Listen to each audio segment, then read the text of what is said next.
সকলকে জয় যিশু। আমার নাম গঙ্গা বাগ। আমার নাতি খুব অসুস্থ ছিল। আমার নাতি হওয়া থেকে আমার নাতুর গলায় একটা ফুটো ছিল, তা আমাদের কাউকেই ঘুমাতে দিত না। আমরা ডাক্তারখানায় নিয়ে গেছিলাম, ডাক্তার বলল 5 বছরের আগে কোনো অপারেশন হবে না, এরকমই ভাব চলবে।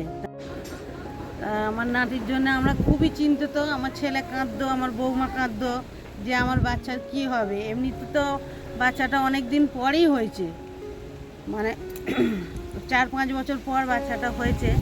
আর হওয়ার পরেই বাচ্চাটার ওরকম দেখা দিয়েছে বলে আমরা খুবই চিন্তিত ছিলাম। আর আমাদের খুবই অসুবিধা হচ্ছিল ওইটা নিয়ে, আমরা সবাই ভেঙে পড়েছিলাম। তাই এখন চার্জে গিয়ে আমার নাতি খুব সুস্থ আছে। তাই প্রভুকে নামে ধন্যবাদ। তাই প্রার্থনার উত্তর আমরা পেয়েছি, প্রভু যিশু উত্তর দিয়েছে। আপনারাও আসুন, আপনারাও